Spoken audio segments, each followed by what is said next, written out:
Hey, it's your boy Shaun and welcome to Supercars from the Hood. Now, today's episode, we're going to do a top 5 sports cars for under $20,000.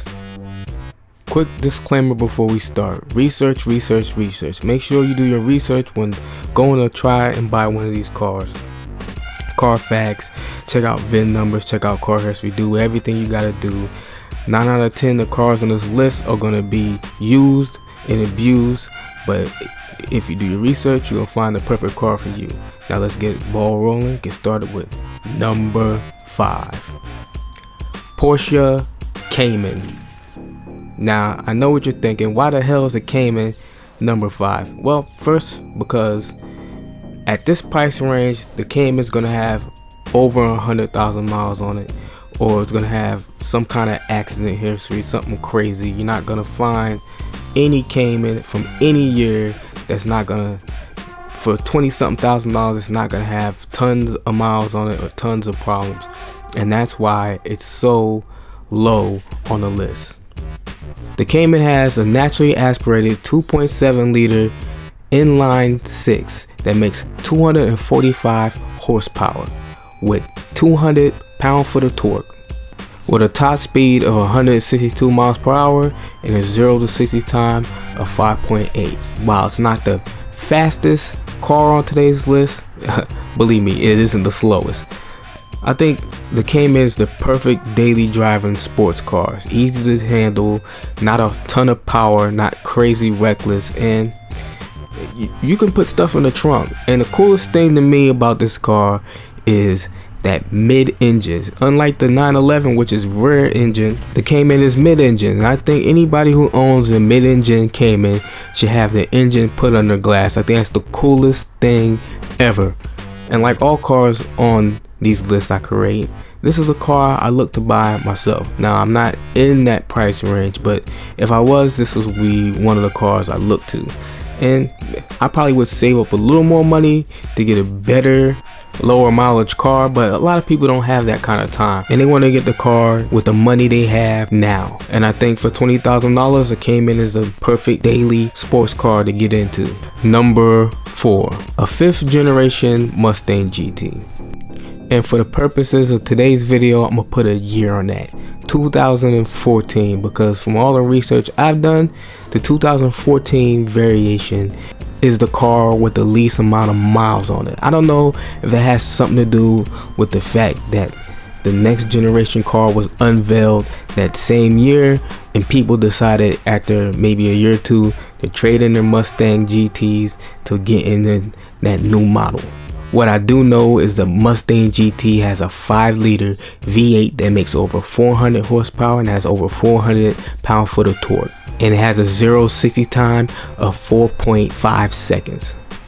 Now, 0 to 60 times and horsepower is all you care about, stop the video now and go get you that GT, because things get a little real from here. You know, it's not the most powerful Mustang.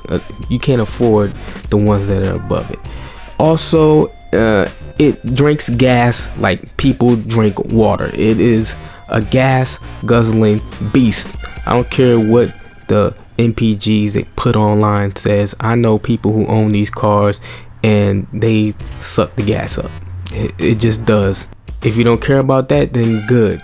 You get a car with Recaro race seats, Brembo brakes, and you get that back seat, which is cool for people who want to take their friends on road trips in their sports car. I don't know, I'm not one of those people. I like to take drives by myself, enjoy the ride by myself, but some people like to take their friends to little cars and coffee and stuff like that. I mean, that's pretty cool too. And the interior of this generation Mustang is actually pretty nice. It was something that really surprised me. Even though I've seen the car plenty of times, I keep forgetting how good the inside actually looks.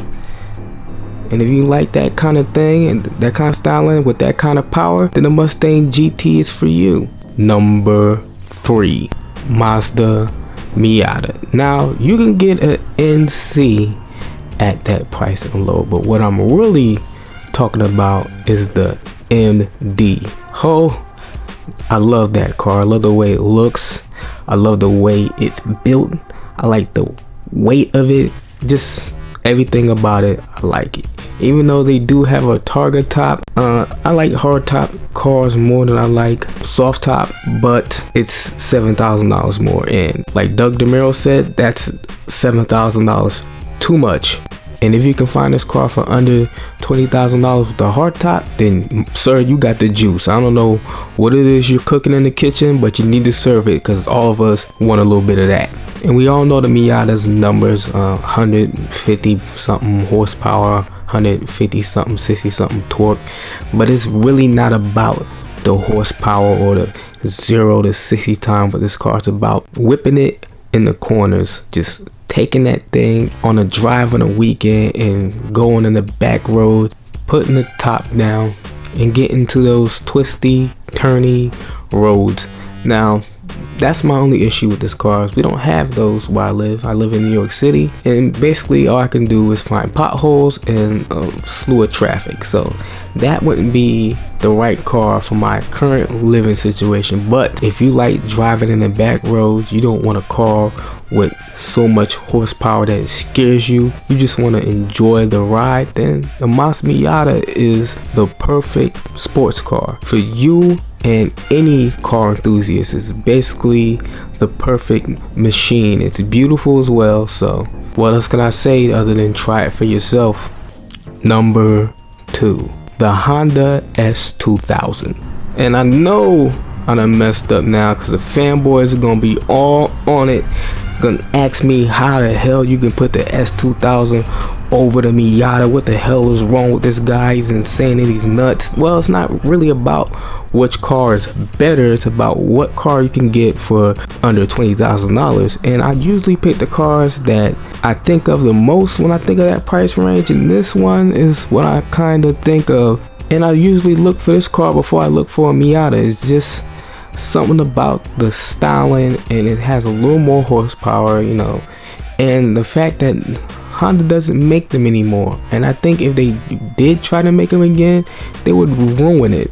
Just, I mean, the whole simplistic style, the lines, is no gouges or stupid useless fender flares or any of those vents, and none of that stuff. Is just pure perfection. And there's also mods for days. There's almost mods for all these cars on today's list. They're all moddable, and you can pretty much do whatever you want with them at this price. You don't care if you smash them or take them on a rally or how many miles on it, because you can do something with that engine yourself. And that's what's really cool about the whole thing. And actually, my neighbor owns a really nice version of this car. I was really surprised, because you can't tell by the name of this channel, I live in the hood, so I'm surprised when I see cars like this or any kind of sports car, because you don't see stuff like that. It just doesn't happen. You know, you don't expect that. You expect people to have more practical taste, and not something they have only for the weekends, because I rarely see him drive the thing. You know, it's really crazy. But hey, I'm a fan of his car, and I hope, you know, one day I'll have my own, or, you know, something similar. Number 1, C6 Corvette. That's right, I said it. This is the ultimate sports car for under $20,000. I don't care if it's just the base model.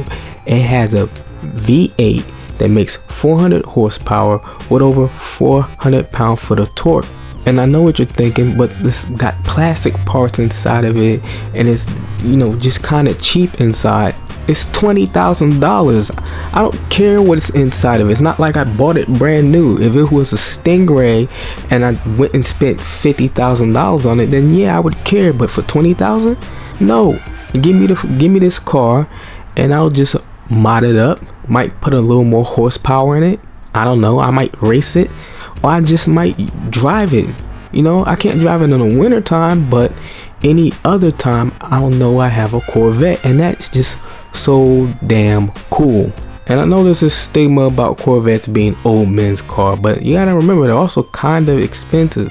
There's no young person out there with $50,000-$60,000 burning in their pocket, but you got guys who are going into retirement who have a lot of money saved up and they want to get their dream car. And rich people, they got Ferraris and Lamborghinis and stuff like that they want to invest their money into. They're not really looking at Corvettes, but you have guys who've worked their whole lives and want to spend their money on something they can enjoy. And I can feel the hell out of that. I'm almost there in my life right now, and if I had the money, I'd be in a Corvette right now. So I can understand it, but I do believe for $20,000 the Corvette should be the first choice. They really cannot beat it. And with that said, I want to bring this episode to a close, but I'm gonna need you guys to help me out. I'm trying to make more videos like this, but I'm having a hard time with my old ass computer.